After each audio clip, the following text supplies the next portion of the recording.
स्वागत है आपका आपके अपने चैनल तैयारी जीवन की में। दोस्तों, आज हम हिंदी का अगला स्टेप पढ़ेंगे, उच्चारण स्थान, वर्णों का वर्गीकरण और उनके उच्चारण स्थान। तो इसमें सबसे पहले हम मुखाकृति के आधार पर जो विभाजन हुआ है स्वर के उच्चारण स्थान का, तो उसका डिटेल वर्णन करते हैं। पहली बात तो आती है कि मुख कितना खुलता है। मुखाकृति मतलब मुख आपका कितना ओपन रहता है किसी स्वर का उच्चारण करते समय, या कितना बंद रहता है, उसको देखते हुए हम जो है करेंगे। तो पहला जो होता है उसे कहते हैं संवृत्त स्वर। संवृत्त का मतलब होता है बंद, यानी जब संवृत्त स्वर की बात आएगी तो इसमें हमारा जो मुख है उच्चारण करते समय वो ज्यादा से ज्यादा बंद रहेगा।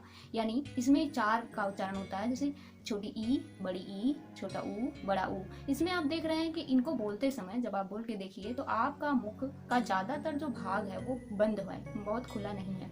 लेकिन जब अर्ध संवृत्त स्वर यानी दूसरे नंबर का जो स्वर आता है उसका उच्चारण करने हम चलेंगे तो हमारा जो मुख होगा वो इससे ज्यादा खुलेगा। इसमें आपके दो स्वर आएंगे, वो है ए ओ, ए ओ।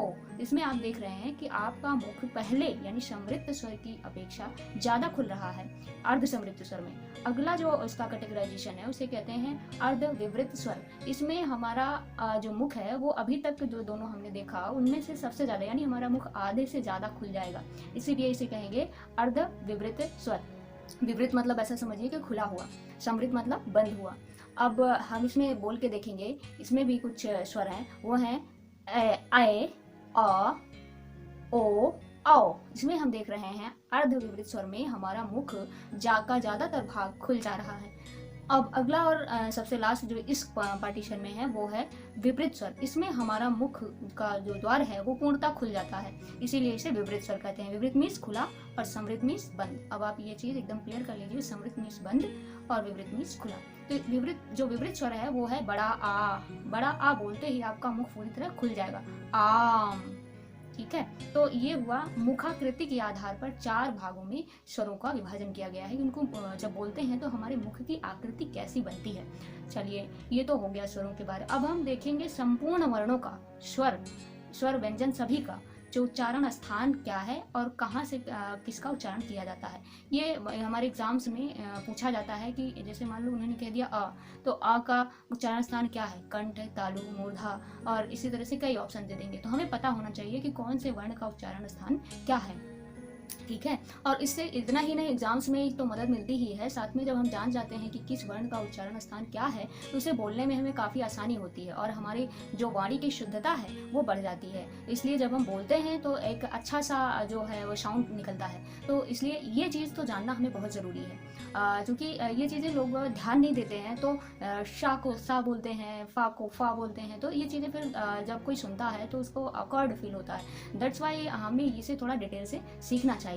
तो चलिए शुरू करते हैं। जैसे अ, कवर्ग, ह, विसर्ग। अच्छा, एक चीज मैं बता दूं कि जैसे कवर्ग मैं बोल रही हूँ तो कवर्ग का मतलब मैंने पहले वीडियो में बताया था, क, ख, ग, घ, अंगा, यानी उसके आगे आने वाले जितने भी 4 वर्ण हैं सबको मिला के पांचों को उसका वर्ग, जो उसका हेड है फैमिली का के पांचों मेंबर्स हो गए कवर्ग। यानी क फैमिली में कवर्ग में 5 हैं, क, ख, ग, घ, अंगा। तो इस तरह से आपका हो गया कवर्ग। तो अ, कवर्ग, हा और विसर्ग, ये जो है कंठ से बोले जाते हैं। इनका उच्चारण स्थान हमारे डायरेक्ट कंठ से होता है। आ, कवर्ग, हा, विसर्ग, इनका उच्चारण स्थान कंठ। आप चाहें तो एक छोटा सा सूत्र है, इसे याद कर सकते हैं, आकु हा विसर्जनीय कंठ।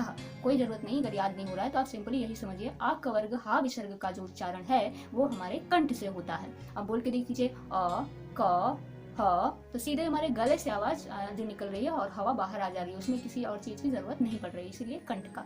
अब है ई, च वर्ग, या और सा, यानी छोटी ई, बड़ी ई जब आप बोलेंगे तब आपके तालु का इस्तेमाल होगा। च वर्ग, च छ ज या बोलने में, और या और शा, इनका उच्चारण करने में आपको अपने मुख का जो भाग है वो तालु का जो है सहारा लेना पड़ता है। यानी ये जब इन वर्णों का जब आप उच्चारण करते हैं तो आपकी जीभ स्पेशली तालु से जाके टकराती है। अब बोलिए चम्मच। अब बोलिए चम्मच। चम्मच बोलते ही च जैसे आएगा, आपकी जीभ आपके जो मुख का ऊपरी भाग है, ऊपरी हिस्से में जाके टकराएगी। वो चीज जो जहाँ टकरा रही है, सोच के देखिए, वही आपकी तालु है। तो आप समझिए, ई, च वर्ग, या और सा का उच्चारण स्थान क्या है, तालु। ठीक है, अब अगले स्टेप पे हम चलते हैं, री, ट वर्ग, रा, सा। री, टा वर्ग टा, टा मतलब टमाटर, री टा वर्ग रा और शा का जो उच्चारण स्थान है वो मूर्धा है। अच्छा, दो इसमें और शामिल हो जाएंगे, जैसे हमने उच्छिप्त वर्ण पढ़े थे जिसमें डा के नीचे बिंदी लगा देते हैं गुड़िया, और जैसे ढा के नीचे बिंदी लगाते हैं तो गड्ढा बन जाता है। तो वो जो वर्ण है उच्छिप्त वर्ण डा और ढा, उनका भी उच्चारण स्थान मूर्धा ही होता है। अब मूर्धा हमारे मुख में होता कहाँ है, तो जब तालु है, तालु के जस्ट जो है हल्का सा आपकी जीभ जो ट्विस्ट होकर पीछे जाके राउंड घूम के जहाँ टच करेगी वही मूर्धा है। आप बोल के देखिए टमाटर, आप बोल के देखिए टमाटर, तो टमाटर में आपकी जीभ जो है वो ट्विस्ट होके वही मूर्धा से जाके टकरा रही है, तो वही जहाँ पे वो टच कर रही है वही स्थान मूर्धा है। ठीक है, तो नेक्स्ट पे हम आगे बढ़ते हैं। ली त वर्ग ला और सा, ली ला में ली त वर्ग ता था दना ला और सा कौन सा, दंतव्य सा, सूरज वाला सा। तो ये वाला जो सा है ये दांत से बोला जाए, जितने भी वर्ण हैं ये दंतव्य है यानी दांत से बोले जाते हैं। ली त वर्ग ला और शा दंत, इनका उच्चारण स्थान दंत है। आप जब भी बोलेंगे इन वर्णों का उच्चारण स्थान करेंगे तो आपकी जीवा इन आपके दांत से आके टकराएगी, इसीलिए इन्हें दंत वर्ण कहा जाता है। तो आप बोल के देखिए सूरज, ठीक है, तो आपकी जो जीवा है वो आपके दांत से आके टकरा रही है। आप बोलिए लालच, तो लालच बोलने में भी ला बोलते ही आपकी जीभ आपके दांत से टच करेगी। आप जो है आराम से बोल के प्रैक्टिस करके इसे देख सकते हैं, आप खुद रियलाइज करेंगे कि ये रियल है और ये चीजें होती है। जब आप इसकी प्रैक्टिस करेंगे और लगातार प्रैक्टिस करेंगे तो आपके वाणी में भी धीरे धीरे जब आप बोलेंगे लोगों के सामने तो उसका अलग जो है साउंड निकलेगा और वो बहुत अच्छा होगा। थोड़ा सा इस पर ध्यान देने की जरूरत होती है। आगे हम देखेंगे ऊ और पवर्ग यानी छोटा ऊ और बड़ा ऊ और साथ ही पवर्ग पा फा बा भा मा, इनका उच्चारण स्थान हमारा ओष्ठ होता है। जैसे आप बोल के देखिए पापा मामा, ठीक है, ऊ इस तो इसमें हमारे होठ का आकार चेंज हो रहा है, इसीलिए इन्हें ओष्ठ वर्ण कहा जाता है। अब आगे है ए और ऐ का जो उच्चारण स्थान है वो हमारे कंठ और तालु से हो रहा है। ए ऐ, कंठ और तालु की मदद से ए और ऐ का उच्चारण होता है। ओ और आओ का जो उच्चारण है वो कंठ और ओष्ठ से होता है, यानी कंठ की मदद से प्लस होष्ठ की मदद से आप ओ और आओ बोलते हैं।